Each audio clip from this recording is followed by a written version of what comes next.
এই হচ্ছে AGT live 24/7।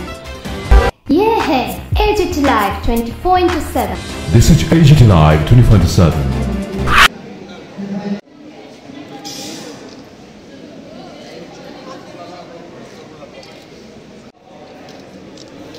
ये पौंजी दा या तो भीतर बारी मालिक हो जाए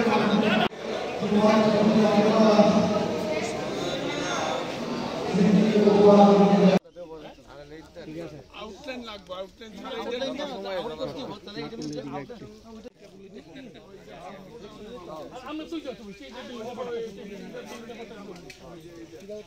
পুনরুজ্জীবিত করতে এবং পাশাপাশি একটা পুকুর অনেক দিন ধরেই মানে পরিত্যক্ত অবস্থায় পড়েছিল, কি বলবেন এটাই সংস্কার করা নিয়ে?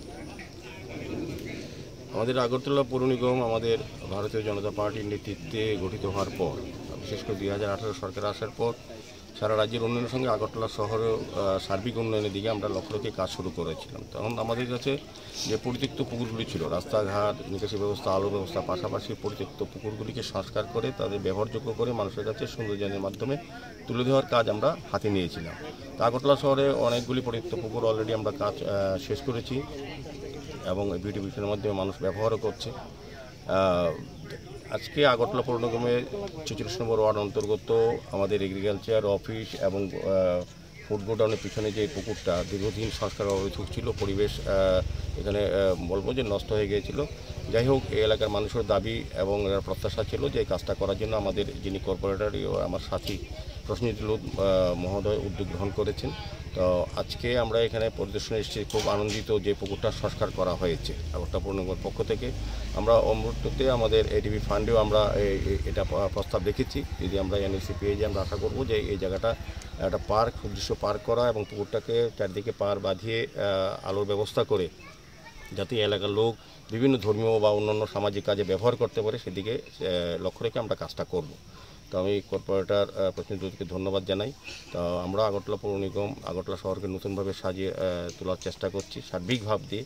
তো আজকে এখানে মা গঙ্গা পুজোর আহ্বান করা হয়েছে। মা গঙ্গাকেও যেহেতু পুকুর সংস্কার করা হয়েছে, তো আমার আশা থাকবে মা গঙ্গার আশীর্বাদ আমরা সবাই, সমস্ত পাপ যা আছে এই এলাকার সমস্ত আগে যেটা হয়েছিল সেগুলি সব দূষিত হয়ে নতুনভাবে আমাদের পৌর নিগমের যারা কর্পোরেটররা আছেন তারা দায়িত্বে কাজ করবেন। আমাদের সঙ্গে আমাদের বিধায়িকা মীনারানী সরকার মহোদয়া আছেন, আমাদের মার্কেটের চেয়ারম্যান অভিজিৎ দেব আছেন, আমাদের এগ্রিকালচার যিনি চেয়ারম্যান যিনি আছেন, প্রাক্তন মন্ত্রী জহার শাহ আছেন, আমাদের এমআইসি মেম্বার বাপি দাস, আমাদের south zonal chairman Abhijit Mallick মহোদয়, আমাদের বিভিন্ন কর্পোরেটর সবিতা কর, অপবাদ্য এবং অঞ্জনা দাস সহ, বাপি দাস সহ এবং এখানে যারা নেতৃবৃন্দরা প্রত্যেকেই এই এলাকার যারা এই পুকুর নিয়ে চিন্তা ভাবনা করেছিলেন, যারা উদ্যোগ গ্রহণ করেছিলেন, আমি প্রত্যেকেই আগরতলা শহরবাসীর পক্ষ থেকে অনেক অনেক ধন্যবাদ, শুভেচ্ছা জানাই।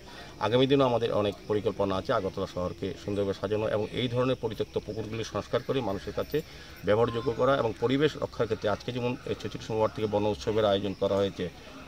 মেন হচ্ছে যে পরিবেশের ভারসাম্য রক্ষা করতে গেলে গাছ একটা বিশেষ জায়গা নিয়েছে। তা আমাদের যশস্বী প্রধানমন্ত্রীও উনি আবেদন রেখেছেন সারা ভারতবাসীর কাছে, যাতে একটা গাছ মার নামে এক পেড় মাকে নাম পর থাকা। উদ্দেশ্য হচ্ছে যে গাছগুলি আজকে আমরা লাগালাম, যার যার মার নামে যদি আমরা লাগাই, মাকে যেভাবে শ্রদ্ধা করি, যত্ন করি বা ভালোবাসি, যাদের মা আছে বা মা নেই তার স্মৃতিতেও আমরা গাছটাকে কিন্তু রক্ষা করতে পারবো। মাকে যেভাবে শ্রদ্ধা করি সেভাবে কি গাছটাকেও ভালোবাসা বা আন্তরিকতা দিয়ে তা রক্ষা করার জন্য কিন্তু প্রধানমন্ত্রী বলেছেন। তার আহ্বানে সারা দিয়েই আমাদের সরকারি বেসরকারি বিভিন্ন সামাজিক প্রতিষ্ঠান সবাই কিন্তু আমরা এইভাবে এগিয়ে এসেছি বৃক্ষরোপণের ক্ষেত্রে। পরিবেশ রক্ষার ক্ষেত্রে গাছ অত্যন্ত প্রয়োজনীয়। তো আমি বলবো যে এইভাবেই আমরা আমাদের সরকারিভাবে উদ্যোগ গ্রহণ করেছি পৌর নিগম থেকে। পাশাপাশি সবার কাছে আবেদন থাকবে গাছ লাগানোর জন্য এবং পরিবেশকে নির্মল সুন্দর রাখার জন্য আমাদের যা যা একজন নাগরিক হিসেবে কর্তব্য সেটা করা উচিত।